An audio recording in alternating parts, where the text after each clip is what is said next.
Machoko kod mago motenre gi weche mag somo.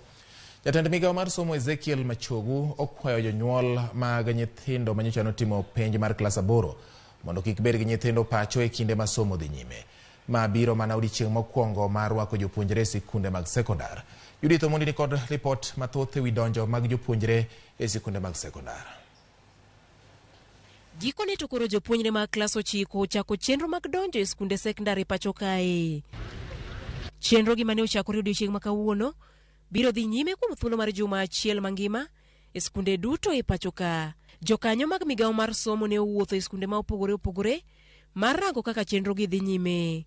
E kaunti ma Nairobi, jatend migawo mar somo Machogu ne olimo skunde nyiri ma St. George's e kaunti no, kuma ne okwaye jonyuol mondo yie ochwal nyithindgi e skunde kata bed ni tek manade kodgi. We are asking the parents that no child should be able to remain at home, that he or she has not been able to get admission in one of our secondary schools because we have enough vacancies, we have enough places. Ministry of Education oketo wigni te mar reporting ma form 1 chakore kawuono Monday ni gibro report nyaka Friday. Wakwayo jonyuol ni mondo gi make sure ni nyithindo ochopo e school chakre kawuono nyaka Friday.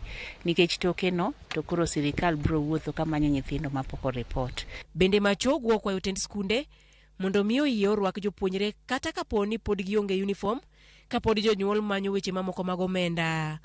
And where a parent is not able to buy uniform immediately, they are given a time so that a child or a student can be able to come with the uniform that they used to put on in primary and they use it for the time being while parents are making arrangements for procuring the same. Moko kuom jopuonjre mane otimo maber to ne onge geno mar donjo e klas 9, kata kamano odiechieng' ma kawuono ne omor mokalo. Ma kaluwore ni Josamaria mang'uon ne ochwalo lwetgi mar konyogi. Nyako matin Lois giko ne oriwore kod skundi nyiri ma Pangani, skul mokoni ne en lek mare. En oyudo 412 to nodwaro mana skul mane oluonge to ne ok wanyal nyalo.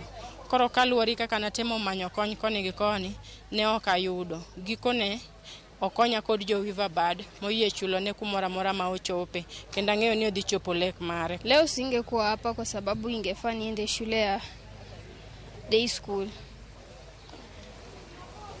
lakini kwa sababu Riverbird wamekubali kunisomesha nimekuja kwa shule ambayo niliipenda sana. Matarajio yangu ni kusoma kwa bidii